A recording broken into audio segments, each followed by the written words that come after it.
Palakkad industrial tribunal award 2004 പ്രകാരം PSC തയ്യാറാക്കിയ rank ലിസ്റ്റിൽ അവശേഷിക്കുന്ന കരാർ ലൈൻ വർക്കർമാർക്ക് സ്ഥിര നിയമനം നൽകണമെന്ന് ആവശ്യപ്പെട്ടുകൊണ്ട് റാങ്ക് ഹോൾഡേഴ്സ് 26/11/2024 മുതൽ പട്ടം വൈദ്യുതി ഭവന് മുന്നിൽ അനിശ്ചിതകാല നിരാഹാര സമരം തുടങ്ങിയിരിക്കുന്നു.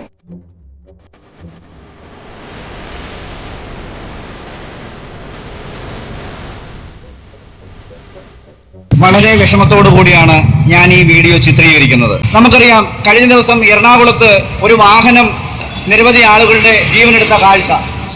അതിനേക്കാൾ ഭീകരമായ രീതിയിലാണ് ഈ കാഴ്ച നിങ്ങൾ കാണുന്നത് എന്ന് മനസ്സിലാക്കുക. വാഹനങ്ങൾ പോകുന്നതിന്റെ തൊട്ട് മുന്നിലായി ആ റോഡിനോട് ചേർന്ന് ഒരുപക്ഷെ കാല് നീട്ടിയിരുന്നാൽ റോഡിലൂടെ പോകുന്ന വാഹനങ്ങൾ കയറി പോകുന്ന രീതിയിലാണ് ഈ പാവപ്പെട്ടവരായ ആളുകളെ സമരത്തിനായിരിക്കുന്നത് നമ്മൾ കാണുന്നത്. ഇവർക്ക് ചോദിക്കാനും പറയാനും ആരുമില്ലേ? ഈ രാജ്യത്തെ രാഷ്ട്രീയ, സാമൂഹിക, സാംസ്കാരിക രംഗത്ത് നിൽക്കുന്ന ആളുകളെ, നിങ്ങൾക്ക് കണ്ണില്ലേ? നിങ്ങൾ മനസാക്ഷിയുള്ളവരാണോ? ഈ കാഴ്ച നമുക്ക് കാണാൻ കഴിയുന്നില്ലെങ്കിൽ തിരുവനന്തപുരത്ത് തലസ്ഥാന നഗരിയിൽ വൈദ്യുതി ഭവന്റെ തൊട്ടു മുന്നിലായി ഈ കിടക്കുന്ന 11 ദിവസമായി കിടക്കുന്ന ഈ മനുഷ്യരെ കണ്ടില്ല എങ്കിൽ കേരളത്തിന്റെ എന്ത് സംസ്കാരത്തെക്കുറിച്ചാണ്, എന്ത് വിദ്യാഭ്യാസത്തെക്കുറിച്ചാണ്, എന്ത് സാംസ്കാരിക ബോധത്തെക്കുറിച്ചാണ് നമ്മൾ വരുന്ന തലമുറയ്ക്ക് പറഞ്ഞു കൊടുക്കാനുള്ളതെന്നുള്ള വികാരഭരിതമായ രീതിയിൽ എനിക്ക് സംസാരിക്കേണ്ടി വന്നതിൽ ലജ്ജയുണ്ടെന്നുകൂടി പറഞ്ഞുകൊണ്ട് ഞാൻ ഇതിനകത്ത് ഇരിക്കുന്ന ആളുകളുടെ, ഇതിന്റെ കൺവീനർ ഇവിടെ എത്തിയിട്ടുണ്ട്. ഇതിന്റെ ബാക്കി കാര്യങ്ങളൊന്നും എനിക്കറിയില്ല. ഞാൻ ഈ വഴിയിലൂടെ നടന്നു പോകുമ്പോൾ കണ്ട കാഴ്ചയാണ്. ഇവിടുത്തെ ആരോഗ്യ പ്രവർത്തകർ അവരെ ഒന്നും നോക്കിയോ?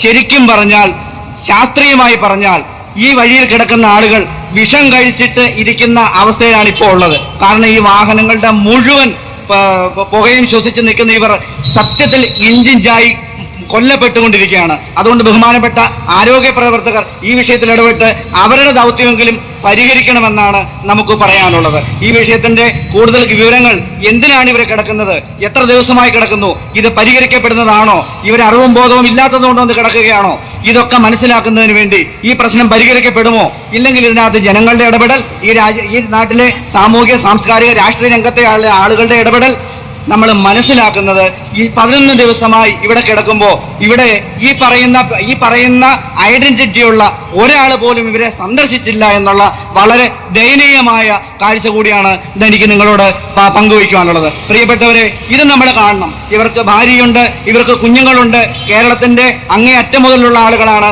ദിവസങ്ങളായി ഇവിടെ വന്ന് കിടക്കുന്നത്. വളരെ വളരെ വേദനയോടുകൂടി തന്നെയാണ് ഞാൻ ഈ വിഷയം അവതരിപ്പിക്കുന്നത്.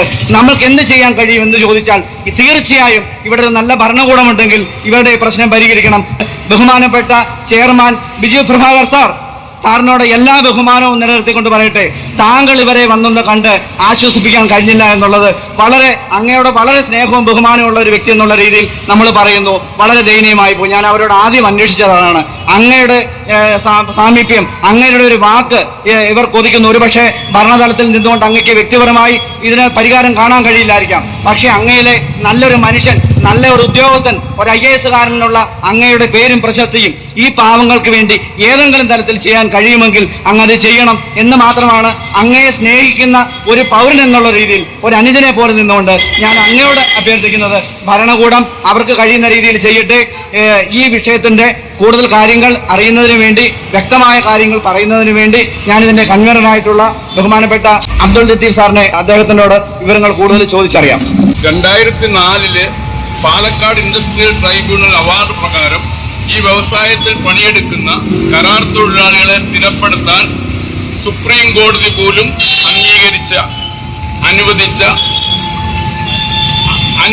പ്രകാരം PSC ഇവിടെ ഒരു റാങ്ക് ലിസ്റ്റ് തയ്യാറാക്കിയിട്ടുണ്ട്.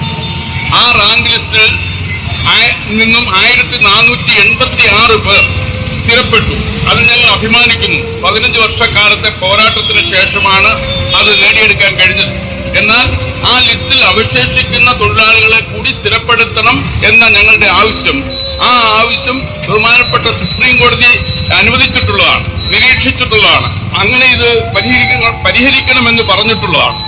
എന്നാൽ സുപ്രീം കോടതി പറഞ്ഞതിനെ തുടർന്ന് ഇവിടെ ഒരു സബ് കമ്മിറ്റി രൂപീകരിച്ച് ഈ തൊഴിലാളികളെ സ്ഥിരപ്പെടുത്താൻ വേണ്ടി ഒരു ശുപാർശ ഗവൺമെന്റിലേക്ക് കൊടുക്കുക.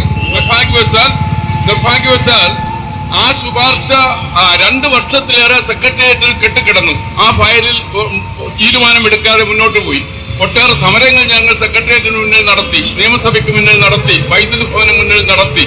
ആ നടത്തിയിട്ടും പരിഹാരമുണ്ടാകാതെ വന്നപ്പോൾ ഞങ്ങൾ ബഹുമാനപ്പെട്ട ഹൈക്കോടതിയെ സമീപിച്ചു. ഹൈക്കോടതി ആ വിഷയത്തിൽ ഇടപെട്ടു. 3 മാസത്തിനുള്ളിൽ തീർപ്പ് കൽപ്പിക്കാൻ ഞങ്ങൾ വൈദ്യുതി ബോർഡിനോട്, ഗവൺമെന്റിനോട് പ്രഖ്യാപിച്ചു. അങ്ങനെ ഇലക്ട്രിസിറ്റി ബോർഡിൽ ഈ ലിസ്റ്റിൽ അവശേഷിക്കുന്ന തൊഴിലാളികളെ കൂടി സ്ഥിരപ്പെടുത്താൻ ഗവൺമെന്റ് ഉത്തരവ് 3 മാസത്തിനുള്ളിൽ ഇറക്കണമെന്നുള്ള ബഹുമാനപ്പെട്ട ഹൈക്കോടതിയുടെ വിധിയെ തുടർന്ന് ഗവൺമെന്റ് ഉത്തരവ് ഇറങ്ങി. ആ ഗവൺമെന്റ് ഉത്തരവിൽ CEA റെഗുലേഷൻ എന്ന് പറഞ്ഞ ഒരു വ്യവസ്ഥയും കൂടി കയറ്റി വിട്ടതിന്റെ ഭാഗമായി ഇവിടുത്തെ ഓഫീസർമാർ ആ ഫയലിൽ വീണ്ടും ഒട്ടേറെ താമസം വരുത്തി എന്ന് മാത്രമല്ല, ഗവൺമെന്റ് നിർദ്ദേശിച്ചത് വീണ്ടും ഒരു അഞ്ചംഗ കമ്മിറ്റി കൂടി തീരുമാനമെടുത്ത് നിയമന പ്രക്രിയയുമായി മുന്നോട്ട് പോകാം എന്ന് ഗവൺമെന്റ് ഉത്തരവ് വാങ്ങി. പക്ഷേ ആ ഉത്തരവ് അനുസരിച്ച് അഞ്ചംഗ കമ്മിറ്റി രൂപീകരിച്ചു. ആ അഞ്ചംഗ കമ്മിറ്റി ഒട്ടേറെ സിറ്റിംഗ് നടത്തിയതിനു ശേഷം ഈ റാങ്ക് ലിസ്റ്റിലുള്ളവരെ കൂടി സ്ഥിരപ്പെടുത്താൻ വേണ്ടി വൈദ്യുതി ബോർഡിന് ചെയർമാൻ ശുപാർശ നൽകി. ആ ശുപാർശ ലഭിച്ചിട്ടും മാസം 5 കഴിഞ്ഞിരിക്കുന്നു. ആ ഫയലിൽ തീർപ്പ് കൽപ്പിക്കാൻ ബഹുമാനപ്പെട്ട ചെയർമാൻ ഇതുവരെ തയ്യാറായിട്ടില്ല. ഈ വിഷയത്തിൽ ഞങ്ങൾ ഇന്നലെ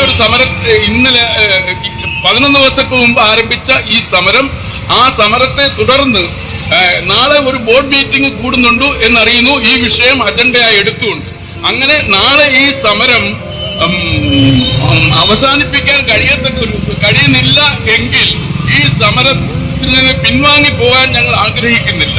ഈ സമരം സമൂഹത്തിന്റെ മുന്നിലേക്ക് കൊണ്ടുവന്ന് സമൂഹത്തിന്റെ ആകെ പിന്തുണയോടുകൂടി ഇത് നേടിയെടുക്കണമെന്നാണ് ഞങ്ങൾ വിശ്വസിക്കുന്നത്. ഈ തൊഴിലാളികളുടെ സമരം ഇന്ന് ഞങ്ങൾ മുദ്രാവാക്യം വിളിച്ചു. ഇന്നലെ ഞങ്ങൾ മുദ്രാവാക്യം വിളിച്ചു. കാക്കയടിച്ച് വീഴുന്നത് പോലെ വൈദ്യുതി ലൈനിൽ നിന്ന് വീഴുകയാണ്. ഇന്നലെയും ഞങ്ങളുടെ ഒരു സഹോദരൻ 30 വയസ്സ്, കേവലം 30 വയസ്സ് മാത്രമുള്ള ജോജോ ജോർജ് ഇവിടുത്തെ വിതരണ വിഭാഗം ഡയറക്ടറുടെ വീടിനടുത്താണ് ഭീമനടിയിൽ ഈ സമയത്ത് 10:30 മണിക്ക് ഇന്നലെ വൈദ്യുതി ലൈനിൽ നിന്ന് പിടഞ്ഞു വീണ് മരിച്ചു. മോർച്ചറിയിൽ ഇന്ന് ചിരിയൊരുങ്ങിയിരിക്കുകയാണ് അദ്ദേഹത്തിന്റെ വീട്ടിൽ. അങ്ങനെ വൈദ്യുതി ബോർഡിലെ കരാർ തൊഴിലാളികൾ പിടഞ്ഞു വീണ് മരിക്കുകയാണ്. മറ്റ് ആനുകൂല്യങ്ങൾ ഒന്നുമില്ല. കുടുംബത്തെ സംരക്ഷിക്കാൻ കഴിയാത്ത രൂപത്തിലുള്ള പതനത്തിലായിരിക്കുന്നത്. പല വർക്കുകളും ഇങ്ങനെ മരണപ്പെട്ടാൽ പല വർക്കുകളും അൺആവറേജ്ഡ് വർക്കാണെന്ന് പറഞ്ഞ് ക്ലെയിം നിഷേധിക്കുന്നിടത്തേക്ക് പോവുകയാണ് മാനേജ്മെന്റ്. ഇന്നലെയും ഞാൻ മനസ്സിലാക്കുന്നു, ജോജോ ജോർജ് ഇന്നലെ ഇലക്ട്രിസിറ്റി ഓഫീസിൽ അൺആവറേജ്ഡ് വർക്കെന്ന് ഒരു കാരണവശാലും ആർക്കും പറയാൻ കഴിയാത്ത രൂപത്തിൽ എല്ലാ രേഖകളും ആയി 11 ലൈനിൽ പണിയെടുക്കുകയാണ്. AB വലിച്ചു വർക്കിലേക്ക് കയറി ആ വർക്ക് ചെയ്യുന്ന വേളയിൽ കറണ്ട് അടിച്ച് കാക്കയടിച്ച് വീഴുന്നതിന് കൂട്ട് ഇലക്ട്രിസിറ്റി ബോർഡിലെ ഉത്തരവാദിത്തപ്പെട്ട ഓഫീസർമാരുടെ സാന്നിധ്യത്തിൽ. അതുകൊണ്ട് ഈ ധർമ്മസമരത്തിന് എല്ലാ വിഭാഗം ജനങ്ങളുടെയും പിന്തുണ വേണം. എല്ലാ രാഷ്ട്രീയത്തിലും പെട്ടിട്ടുള്ള തൊഴിലാളികളാണ് ഇവിടെ ഉള്ളത്. ഞങ്ങൾ കക്ഷി രാഷ്ട്രീയത്തിനുമായി ഞങ്ങളുടെ ജീവിത പ്രയാസങ്ങൾ, ഞങ്ങളുടെ ഒരു ജീവിത സ്വപ്നം സാക്ഷാത്കരിക്കാൻ വേണ്ടിയുള്ള പോരാട്ടത്തിലാണ്. നിങ്ങളുടെ എല്ലാം പിന്തുണ നൽകണം. പ്രിയപ്പെട്ടവർ, എന്ത് തന്നെയാണെങ്കിലും ഈ കിടക്കുന്ന നമ്മുടെ സഹോദരങ്ങളായ കേരളത്തിന്റെ വിവിധ ഭാഗങ്ങളിൽ നിന്ന് വന്നിട്ടുള്ള ഇവരുടെ മുഖഭാവം നിങ്ങൾ ശ്രദ്ധിക്കൂ, ഇവരുടെ മാനസികാവസ്ഥ നിങ്ങൾ ശ്രദ്ധിക്കൂ, ഇവരുടെ ശാരീരികാവസ്ഥ നിങ്ങൾ ശ്രദ്ധിക്കൂ.